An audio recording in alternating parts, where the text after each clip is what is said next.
Listen to me, son. Close your eyes and imagine a time as old as the greatness of the Roman Empire in your mind. Back then, the empire was expanding every day. Inside the palaces, there were tangled intrigues, the noise of victories, and the heartbreaks of losses. In Rome, every street corner, every stone, every leaf told a story. And one of those stories is about an ordinary man who rose to sit on the Roman throne, fighting against power and fate. This man is Claudius, the Emperor of Rome, later forgotten, but one who deserves to be remembered. His throne was not handed to him at birth. The road to victory for him was thorny and complicated. But eventually there came a point where the wheel of history lifted that ordinary man to the peak of the Roman Empire. Today I will tell you all these secrets about Claudius' urgent life. Sometimes you, urgent, will picture the empire, and sometimes you will see his mysterious journey in your mind. We will take a journey into his inner world, witnessing the lives lost in the bustling streets and palaces of what was once the magnificent Rome. But everything starts from the day Claudius was born. So, unlike many great names in Rome, what kind of childhood did he have, and could anyone have imagined that he would grow to become such a figure? Come, let untens discover these unknowns together. Son, close your eyes for a moment again, and imagine a morning in the ancient streets of Rome. The air has a slight dampness to it, everything is still, waking up in the early hours. And the first light of the sun casts a golden reflection on the gray stones of Rome.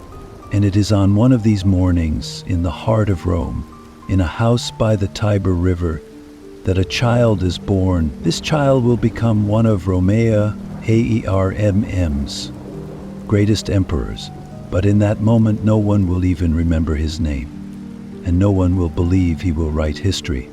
This child, Altier TMM, name is Tiberius Claudius Nero. Until he was 10, he was no different from any other ordinary Roman noble Altier GMM child. But behind that ordinary appearance, there was a whole world of stories, drama, and turmoil. Claudius Altier DMM family was one of the oldest, most established families of Rome. His father, Drusus, was one of Rome's important figures, and his mother, Antonia, came from a noble lineage. However, Claudius Aaron's relationship with his father was always distant. His father, Drusus, was a figure Rome took great pride in, known for his courage and valor, but young Claudius, this noble child, would remain in the shadow of his father throughout almost his entire life. Yet Claudius was never lacking in intelligence or ability. No one would have thought he joined the ranks of Rome's brightest minds, but he possessed a quiet brilliance that often went unnoticed by those around him. In his childhood, his greatest obstacle was his physical issues. He would limp while walking, his hands would tremble, and his voice was strange, sometimes hardly audible at all. For Romans at the time, this was a catastrophe. In Rome, people derived their strength from their bodies, and only those with strong bodies could enter the ruling class. But Claudius did not have that advantage. Society looked down on him, excluded him. Yet this very weakness of his heightened his awareness of the world around him. While no one took him seriously, he watched every moment, every sound, every movement with care. It gave him a different perspective. Inside Claudius, there was a power that no one ever saw. He hid in Rome with his quiet strength. Among Rome's wealthiest and most powerful families, he sometimes walked like a foreigner, sometimes like a shadow. That child, day by day, started to get closer to discovering the great secret that fate had prepared for him. While his family wept for him, inside Claudius there was another world. In that world, unseen by others, there was a leader, a thinker, a strategist. But at that time, Claudius could never have imagined he would rise to sit on the throne of the Roman Empire. But what about us? Back then, amidst the tragedies and power struggles in Rome, could anyone have noticed that an emperor was being born? How much of Romeo and fate was in the hands of that little child?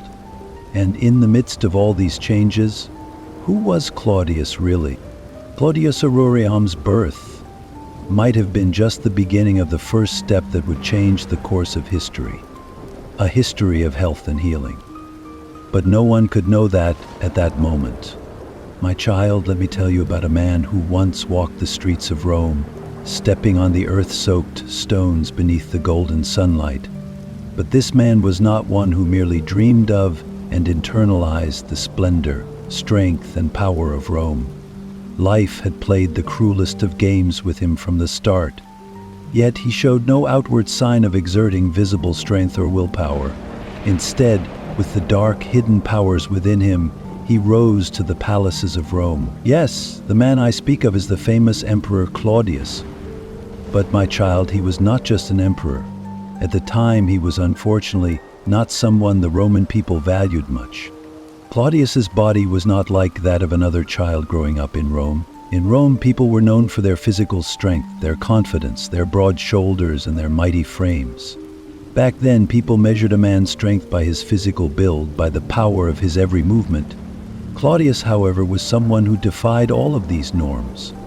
His walk was odd, his hands trembled, and his voice when heard was a struggle to comprehend. These cruel barriers in his body made him different from the others. In Rome, a persona urgentium physical strength often granted them a certain place in society, respect and prestige. In fact, physical strength was almost everything. To be a good soldier, an effective commander, or a powerful ruler was not just about intelligence, but also about the power conveyed through body language. Therefore, Claudius Urentium's early years were spent enduring ridicule from the people. Everyone spoke of his weaknesses, his clumsiness, and his strange gait. No one took him seriously. This, however, created a deep sense of loneliness within Claudius. Along with the limitations his body imposed on him, an inner observer began to develop. A silent, watchful figure who compensated for his physical shortcomings by observing the details others missed. Claudius, mentally sharp, was often mocked by other Roman aristocrats. They were strong, energetic people who controlled their bodies, and when they looked at Claudius, they saw his frailty as a kind of weakness. But this exclusion hurt him so deeply that eventually no one in the Roman court took his abilities or intellect seriously. Slowly, he was pushed aside. He was never seen as a soldier, a commander, or a leader. But what was this? One day, his physical weaknesses would provide him with an important advantage. In Rome, Mania Uriem's value was not only determined by his external strength, but also by how well he understood the deeper aspects of the game. And Claudius learned to use this silence carefully to his advantage in order to stay out of the spotlight. Unlike others, he did not take part in grand battles or directly interfere with government affairs. Instead, he remained in the background, staying out of sight. He would observe the deep corners of the Roman court, noting every movement, every word carefully. He could see things that others could not. This gave him the ability to understand the subtle yet crucial moves within the massive political games of Rome. And so these physical barriers became a tool that amplified Claudius Aurem's mental strength, because the people around him never saw him as a great threat. They didn't look at him with focused eyes, or perhaps never looked at him carefully at all. And so Claudius often passed among them like a shadow. But even a shadow over time can bring down an empire. So, how did all this exclusion and loneliness transform Claudius Aurem's soul? No one noticed, but within that silence, he was not merely surviving a heir. He was learning to be the true leader behind all of Romea Echemenes, victories and sufferings. And one day, his greatest rivals would understand just how powerful a man he really was. But that day seemed very far off. A heir. How does Claudius Aurem's exclusion connect to the inner structure of Roman society and its understanding of victory as we slowly begin to notice the differences between Claudius and the other Roman leaders and generals? What secret will he begin to reveal to us? Perhaps the true power behind a man once thought incapable of ever becoming emperor will one day envelop all of Rome. Kid, Romeo Aertms history is about to enter another astonishing period. The darkest, weirdest, and maybe the most unbelievable years. Once one of the most feared men on the path to becoming emperor, Caligula was spreading terror inside the palace and throughout the streets of Rome.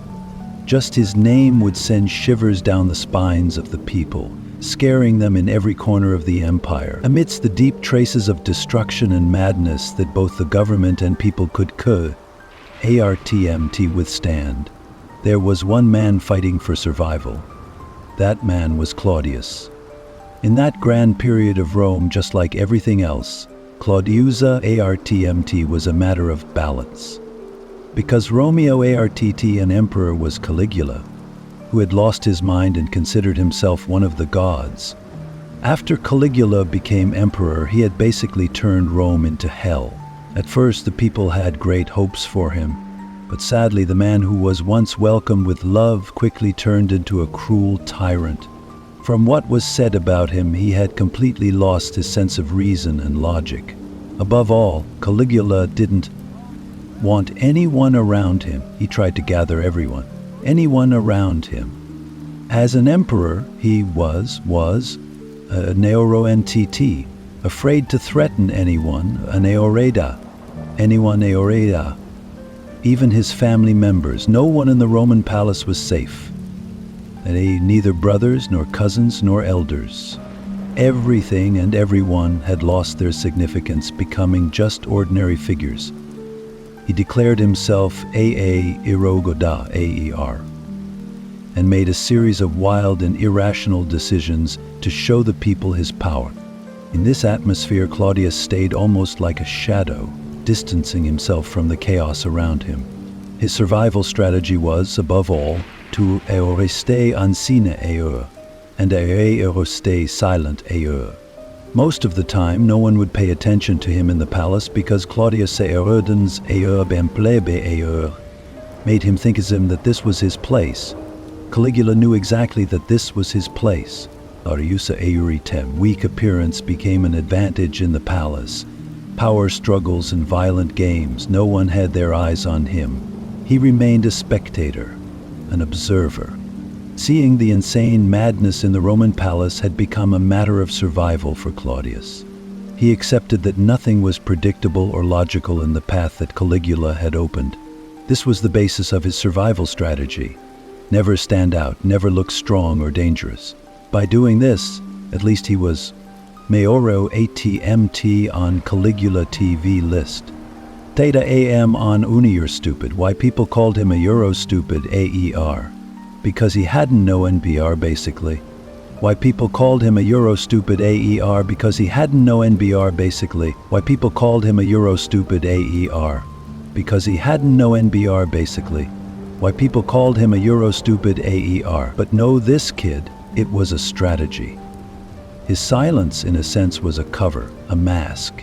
If you looked closely, AORMTMD see that behind Claudius AORMTMD, quiet demeanor, there was a power. During Caligula Eorum reign, Claudius Eorum Eoris de Unsina Eora strategy had practically guaranteed his survival. When he moved in the palace, no one harmed him, because no one saw him as a threat. What appeared to be Claudius Eorum cowardice or lack of power was actually the beginning of a great victory, because while the most insane emperor in Romea history was ruling, Claudius spent his time carefully watching, never drawing attention, quietly observing everything going on around him.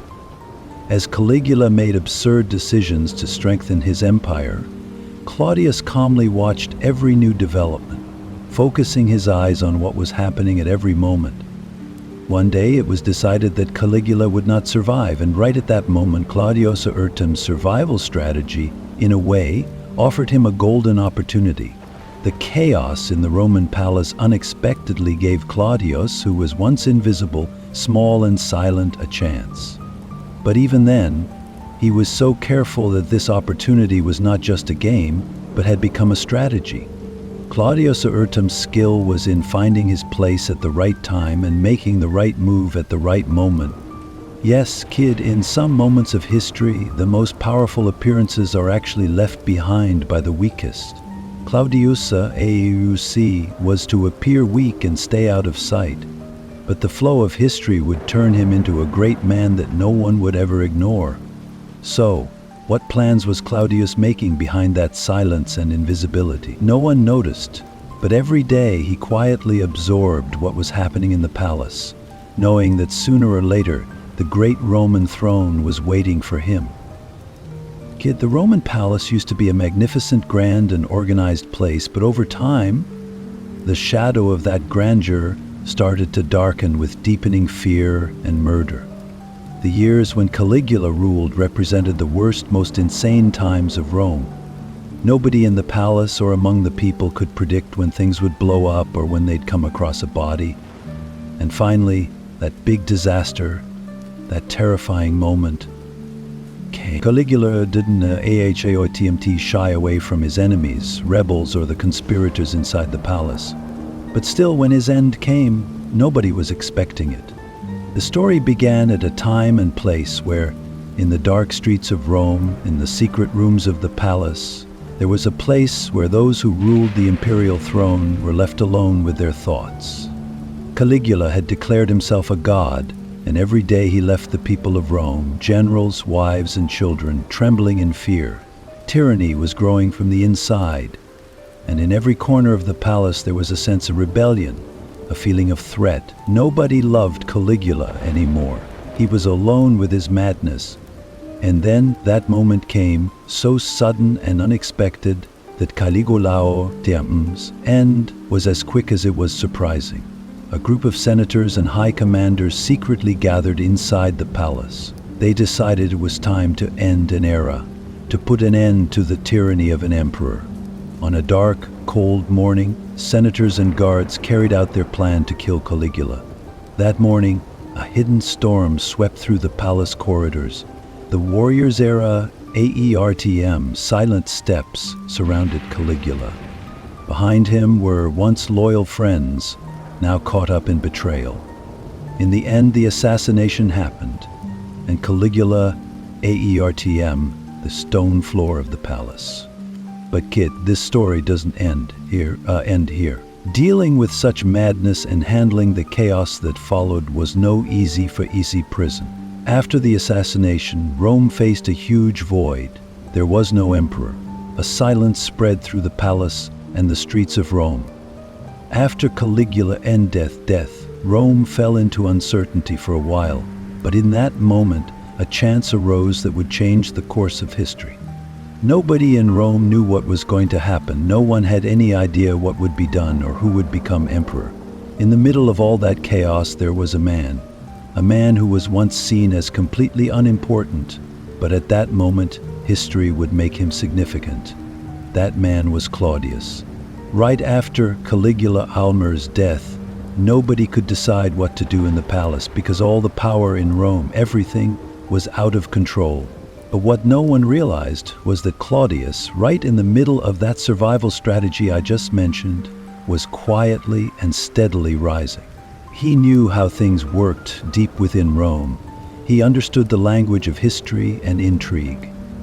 Claudius kept information hidden in the deepest corners of the palace, keeping himself one step ahead. Many saw him as a weak, powerless man. But Claudius weaknesses gave him real power right then and there. Was so overlooked that nobody realized how strategic he really was. The first person to notice this was one of those who carried out Caligula's assassination. Claudius Auahem's name started to spread quietly in the palace. He was a man who, even at the moment when he was closest to the imperial throne, managed to stay out of everyone a scope of. And finally, in the turbulent and uncertain times of Rome, an opportunity came to Claudius. Immediately after the assassination, he made a quick decision. Amid all this chaos, that weak, clumsy man suddenly started stepping up to become Romea new ruler. This was a moment. He won, a kind of silent victory in the dark corridors of history, and the people, the Roman Senate, everyone noticed. Claudius did noye, t-a-t-m-t, wait for luck to favor him. He seized this opportunity. That moment was his big break in history. Seemingly weak, but internally solid. From that moment on, Claudius became the Emperor of Rome, and that was MTT, just the beginning of power in Rome. It was the beginning of an era that would affect Roma Erem's future. Claudius at that point rose to the throne of Rome once again, staying out of the spotlight, but actually holding his ground as a leader. But what kind of struggles were behind this rise, kid? How did Claudius, a man, begin ruling over one of Romea Eotem's bloodiest and most complex periods? In the next chapter, Weotem LL, take a closer look at how Claudius began to shape an empire during this confusing period in the palace and Romeo Eotem struggles. Eotem.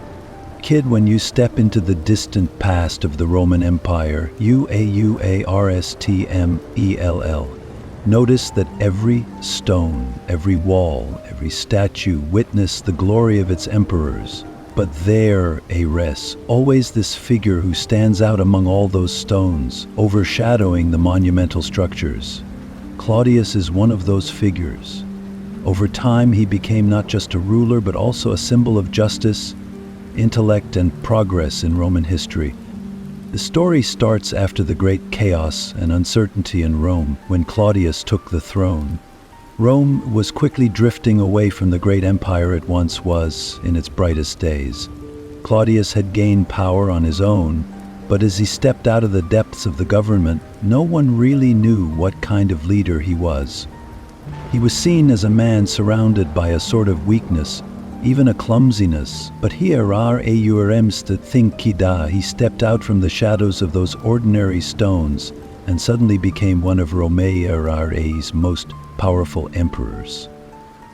To understand how Claudius shaped himself as a ruler, you have to dive into the depths of Rome back then. The Roman Empire was much more complex and dynamic than what we see today. An emperor was Nangola ERTMT, just in charge of armies. They had to control the minds and hearts of their people as well. A ruler had to build their power and prestige not just on a throne, but by influencing both the people and the Senate. This is where Claudius showed his abilities. In the beginning, he was seen as a bit of a lonely, somewhat excluded figure. But even as he took his first steps as a ruler, he realized that Rome needed to be rebuilt. Despite skeptical looks from many places, especially the Senate, and his own weaknesses, Claudius began taking serious steps to make the Roman Empire fairer and more manageable. This was Waniero TMT, just a change in government. It was a transformation. Claudius started shaping his leadership style by listening more to the people and responding to their needs. His investments in the Roman army not only made him known as a military leader, but also as a ruler who strengthened Romea Eortium's security and power.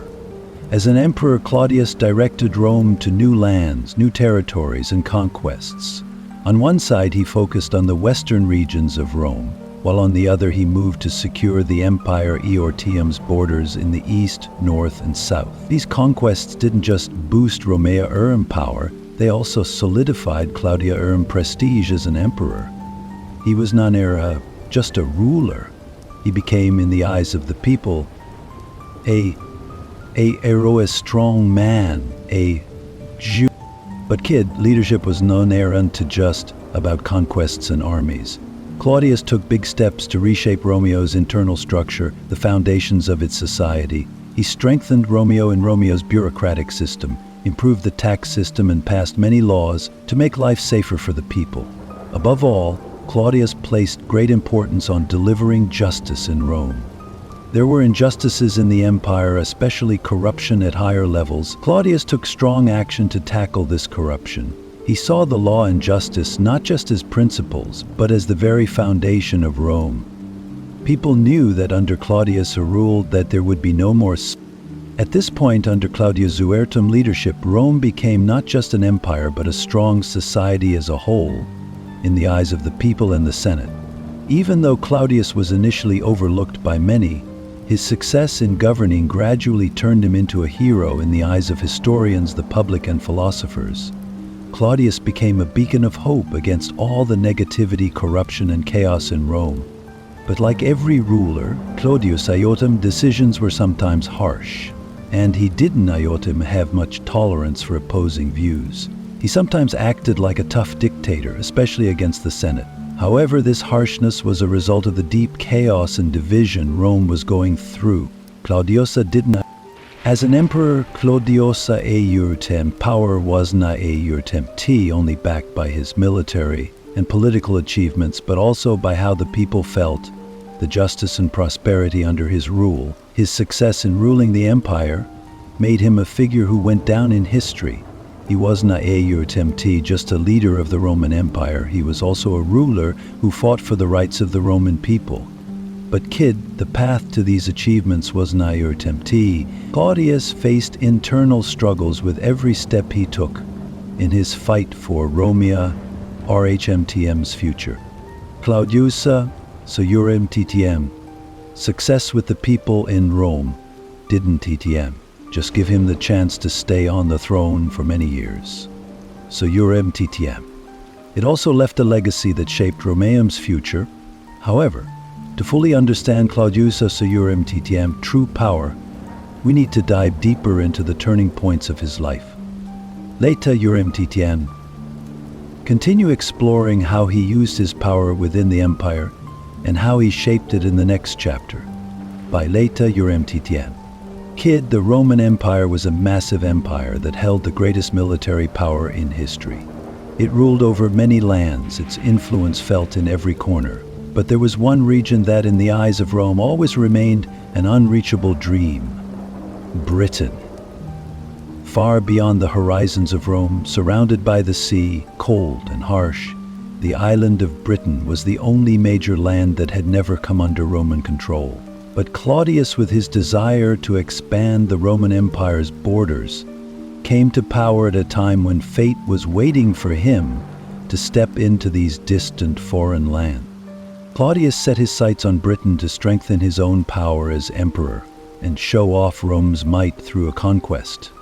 But this was just any military campaign. Rome's victory was just about military strategy. It was also an internal power display. As a ruler, Claudius wanted to justify himself in the eyes of his people and cement his strength. Roman armies were always strong and disciplined, but in the cold, foggy lands of Britain, even Rome's best commanders were bound to face tough resistance. At that time, Britain was ruled by the Celts, a strong and warrior-like people. The people living there were willing to sacrifice everything to defend their land from empire building. The kings of Britain put up all kinds of resistance against destructive power. But Claudius was determined to proclaim Rome's power and seize the riches of Britain. This campaign was Rome's borders would expand again, and the Roman Empire would rule wherever the eye could see. Claudius Iotam's decision to launch the British campaign is seen by some historians as tied to his desire to prove his military abilities to his people. In the presence of Rome's legendary commanders and armies, Claudius wanted to prove himself by conquering new lands for Rome and solidifying his throne. But this was not easy. Britain's land was filled with deep forests, mountains, and terrifying swamps, and stepping foot on these strange lands would be a huge challenge for Rome. The weather, difficult terrain, and the resistance of the locals would be factors that could challenge the Roman army at any moment. However, the Roman army under Claudius was ready for the fight. Although there was fear and doubt at first, the Romans showed their determination to win in these lands while fighting against Britain, slaves and local leaders. This campaign would turn out to be one of the greatest military successes in Roman history. Claudius led his army with firm determination toward Britain. Unlike many military leaders in history, Claudius himself was at the front of the campaign. When the resolute Roman leader landed on the southern shores of Britain, it was a sign of a victory that reflected the spirit of Rome. Eventually, Roman armies set foot on British soil. The local people put up a strong resistance at first, but against the disciplined structure, strategic superiority, and strong leadership of the Roman army, the Celts were gradually pushed back. Rome's victory was completed in the east and south of Britain. Claudius had won these difficult battles, providing a great victory for his people. Not only did he secure the trust of his people, but he also showed once again the power of the Roman Empire. Claudius announced this victory to Rome with great celebration and grandeur. Britain was now part of the Roman Empire's borders, and Claudius shared the news of his victory with the people of Rome. A huge celebration took place in Rome. The people, excited by the victory, praised Claudius. But behind his victory, Claudius was thinking of more than just the win. He had bigger goals in mind. For Rome, Britain was not just a conquest, but part of a strategic goal. These lands would secure Rome's northern borders and lead to the empire's AERTM's further growth. Claudius' OER-to-M British campaign, while expanding Rome's borders, also strengthened the empire's trust in its leader. This campaign didn't just make Claudius a hero in the eyes of the Roman people.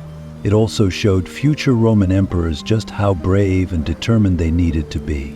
But Britain, with Rome's victory, didn't anticipate another establishment in the last struggle against them. It raised another question. Would Claudius succeed in establishing a lasting government in these lands? Would Britain be a region that could easily fall under Rome's rule, as simple as a conquest? All these questions were planting the seeds for events that would shape Rome's future. And maybe Claudius' empire would just witness big changes here, but across other borders as well. Just like the grandeur and glory of the Roman Empire, its chaos and intrigue are just as impactful. No one figure in Roman history got caught up in the delicate web of family relationships and marriages as deeply as Claudius did.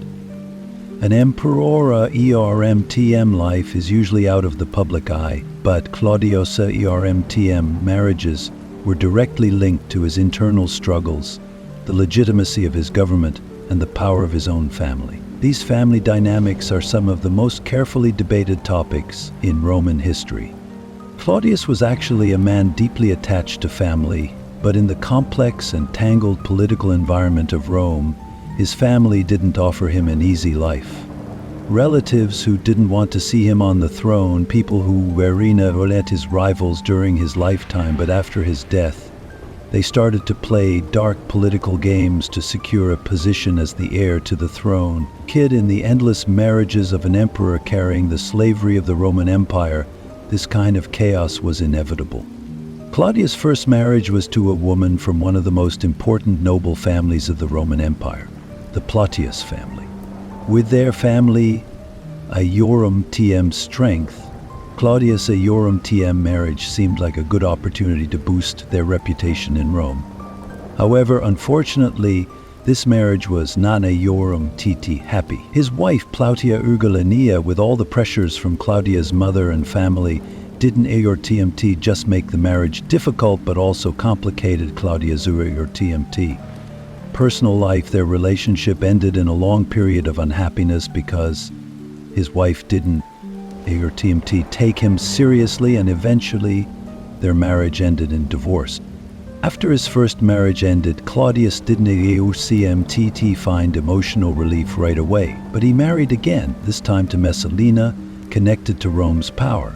This marriage came at a very significant moment in Rome's political balance. Messalina came from a famous and powerful Roman family and was admired for her beauty and intelligence. However, their marriage soon became complicated, damaging Claudius's reputation and sparking terrifying rumors among the people. Messalina was highly ambitious, but Claudius also had an emotional attachment to her. Unfortunately, Messalina, and Claudius, untrust in her became entangled with doubts and betrayals. Messalina was in a very powerful position in Rome, and she didn't hesitate to use that power for her own personal interests. Over time, her betrayals go unnoticed by Claudius. But at the same time, there were moments when Claudius emotionally connected to her, combining political and personal interests. In the end, though, Messalina Teortum's thirst for power reached a point where Claudius had no choice but to kill her. This was a painful decision for Claudius. The woman he had once loved, he had to kill in order to maintain order in Rome. Claudius, as Emperor of Rome, was now alone not just on the throne, but emotionally as well. However, Messalina's death led to another woman entering Claudius' life, Agrippina. Agrippina was one of the most powerful women in the Roman Empire, and also a woman driven by a goal of reaching the highest positions in the empire. Claudius eventually fell in love with her, and this marriage created a kind of political alliance. However, for Claudius, this marriage had a deep meaning, while for Agrippina, it was something completely different. Agrippina was so ambitious that she was willing to play any game to make her son Nero the heir to the throne. Agrippina was extremely manipulative towards Claudius. She did everything she could to earn his trust, solidify her position on the throne, and eventually make Nero emperor. Agrippina started to rule Claudius, but Claudius didn't really realize what was happening.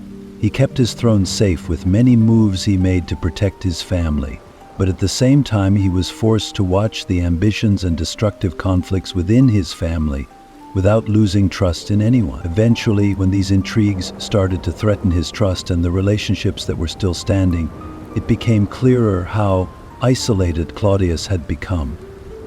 In the end, Claudius' marriages not only impacted his personal happiness, but also set off a chain of events that influenced the history of the Roman Empire. His marriages highlighted both the strengths and weaknesses of Romane Oriem's political structure. Yet, Claudius, despite losing trust in people he once relied on due to betrayal and intrigue, still achieved one of Romane Oriem's greatest victories. He became a figure who didn't just deal with being an emperor, but also faced many disappointments, showing how he managed each relationship. But did these marriages only bring him pain, or did they give him some deeper lesson? This question has always been a mystery throughout history. The palaces in Rome, built from magnificent stones, were structures that carried the memories of centuries, old histories. But the people inside couldn't hide behind such strong, thick walls. The rulers of the Roman Empire didn't just rule from a throne made of stone. Sometimes it was made of blood, betrayal, and pain as well. One of the biggest turning points in Claudius Caesar's life, probably the most painful, was the end of Messalina. After Claudius's first wife, Plautia Urgulanilla, he married Messalina, who came from a noble and powerful family in Rome. This marriage at first became a symbol of prestige for the empire. Messalina was known as one of Romea Ermtm's intelligent, beautiful, and prestigious women. But over time, behind that shiny mask, a horrifying truth was hiding. Messalina was not just the wife of the emperor, but also a woman who resorted to every kind of intrigue for power in Rome. Deep within the Roman palace, Messalina existed not only as a woman, but also as a political figure. Her desire for more power and her ambition led her to manipulate the most experienced and powerful people in Rome. Claudius Ucaut, his love for her and his indifference to the affairs of Rome laid the groundwork for Messalina Ucaut's dark path. With each passing day, the intrigues being carried out in the palace /entum closed rooms became more dangerous, merging with the Emperor entum emotional bonds and trust in her. Messalina Aort's biggest mistake was that she wanted to secure her power not only in Claudius's eyes, but also among the upper classes of Rome. This led to conspiracies and betrayal against her. Many historians argue that Messalina moved within the palace to gain more influence over Claudius Aort's government and took even further steps to maintain her power. She began making plans to protect her own throne. These plans were being closely watched, even by the most powerful figures in Rome. One day, at a time Claudius was unaware, Messalina Aort's sinister plans reached the underground world of Rome. This was another dimension of the rebellion she was trying to create within the government. Messalina Iartom's ambition became a great danger to those who were trying to reach her. However, there was one thing Claudius didn't realize. At that time, he hadn't Iartom even suspected Messalina Iartom's dark dealings. Eventually, her treacherous plans were uncovered by one of Claudius' OARNTM's loyal soldiers. One day, news came that Messalina had committed a great crime and was threatening Rome.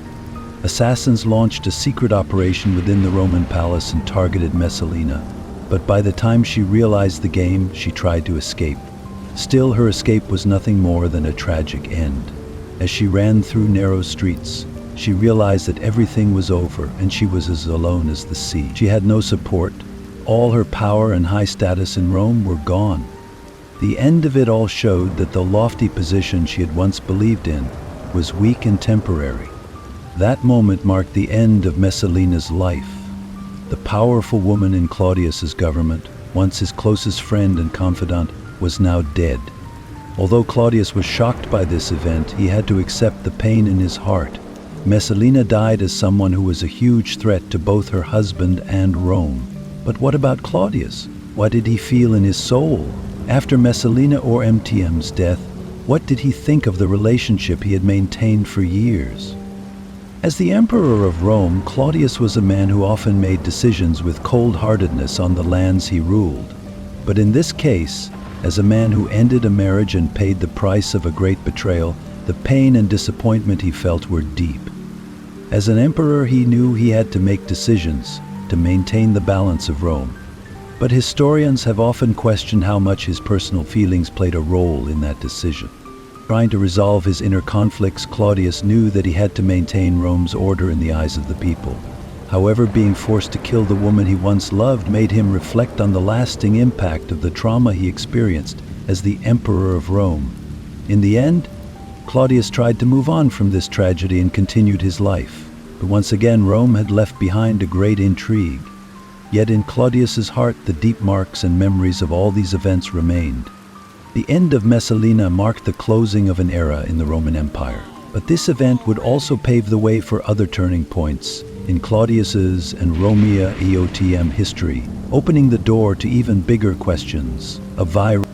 Time slowly consumes every person, every ruler, and even the greatest emperors. Sometimes, the moments when a ruler is at their strongest are actually the beginning of their end. That was the case for Roman Emperor Claudius. This emperor, who overcame many challenges and expanded Rome, eventually found himself powerless against the weaknesses of his own body. Claudius IRTM health had always been a problem, even from his youth. Naturally, like any emperor, he always tried to appear strong and healthy to his people. But in reality, his physical condition was quite fragile. While it had initially gone unnoticed in the palaces of Rome, over time his health issues became more apparent. He had a worn-out, weak body, a hidden price for his military victories and political ambition. His biggest weakness, the illness silently lingering in his body, was a stronger enemy than any force he had faced.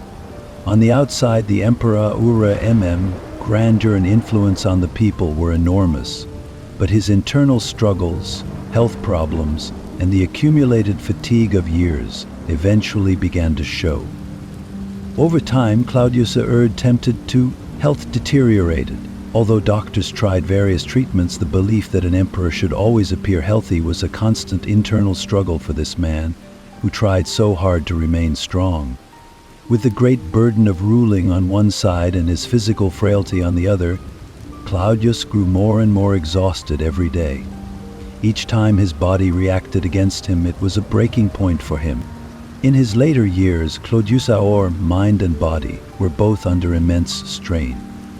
One of the Asaris important historians suggested that his physical problems weakened his ability to govern as he approached death.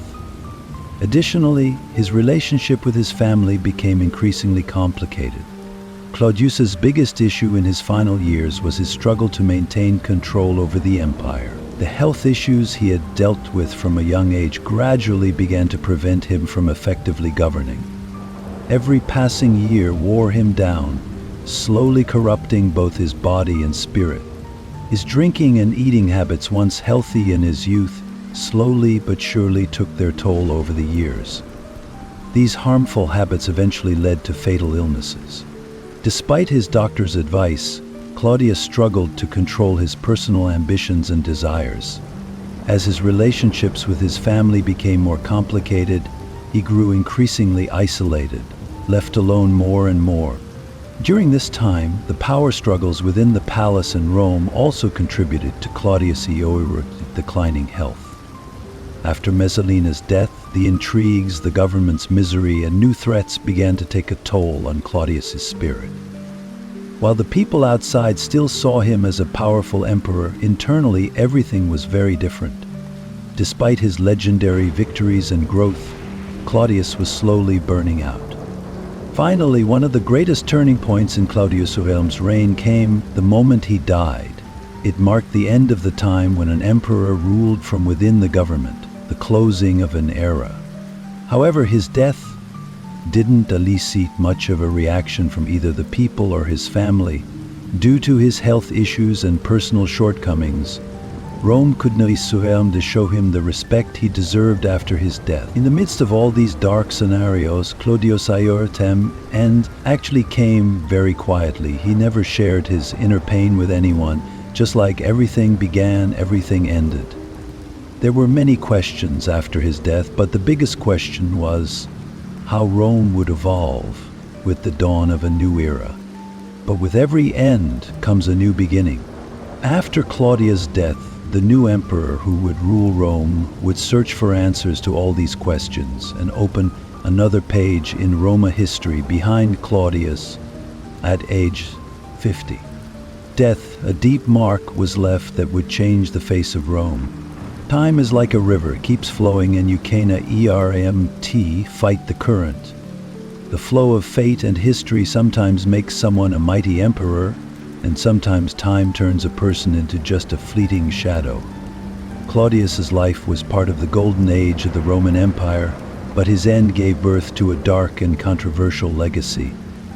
Every great man leaves a mark behind, but sometimes this mark is faint, and sometimes it's sharp and lasting. Claudius AERS, memories of disasters, heavenly heights, and ambitions that fell due to gravity. The emperor's death was not only a turning point for Rome, but also for the entire Roman Empire. Over time, a man weakened by health issues and aging slowly began to lose his power. The light that once shone in his eyes was replaced with a blurry reflection. Although the people of Rome saw him as a great emperor, in his last years he was very lonely and hopeless. Amidst all these complex and lost emotions, Claudius Aeorum end came unexpectedly. While some historians say that Claudius' death was due to natural causes, there are other theories. Some speak of the intrigues that had infiltrated deep within the government. In his final days, Claudius had many people around him. AERF, some loyal friends, others there for their own interests. Claudius Aearmi's wife Agrippina, who was also the mother of Nero, was involved in the death, as she had already been linked to the death of his son Britannicus. There are suspicions that Agrippina, who had once loved Claudius the most and owed him everything, might have had a hand in his death. After Claudius Aerm's death, Agrippina would make a move to put her young son Nero on the throne. This event marked the beginning of another era in the Roman Empire. Claudius Aeorum's death was not just the death of an emperor, but the end of an era. He had expanded Rome, contributed to the legal system, and eased the lives of the people with administrative reforms. But after his death, only a few critical questions remained. Did Claudius really do his best? Was he really fair? Did he just gain land for Rome? Or did he win the hearts of his people? Claudius Aeor and Iap's legacy has been associated with the story of a tyrant for some and a wise ruler for others. But history evaluates the true legacy of emperors, not only by their victories, but also by their mistakes. Claudius expanded Rome, conquered Britain, and maintained legal order. However, his complex relationships with his family and his personal weaknesses distanced him from his people over time. After his death, Claudius's legacy, though filled with victories, remained as complicated and controversial as ever. But perhaps Claudius Sunerman's greatest legacy was the fact that justice and power can sometimes be found in the most unexpected places, in figures who might seem the weakest. Despite his physical disabilities and weaknesses, he became one of Rome's greatest rulers. Behind every victory, within every greatness, there is a hidden breaking point. Claudius, despite all his challenges, ruled and expanded the Roman Empire. Ultimately, the mark he left behind was not only as an emperor, but as a person in the history of Rome. Rome would change rapidly after Claudius's death, and the emperor who succeeded him, Nero, would lead everything to take a different shape. However, Claudius Aram, the name would always have its place in history books, remembered for Rome's greatness and the empire Aram resilience in its early years. In the end, when everything comes to a close, Claudius was not just an emperor, but also a part of human history with his internal struggles, victories, and mistakes. And this part of history will always be remembered whenever the glorious years of the Roman Empire are recounted.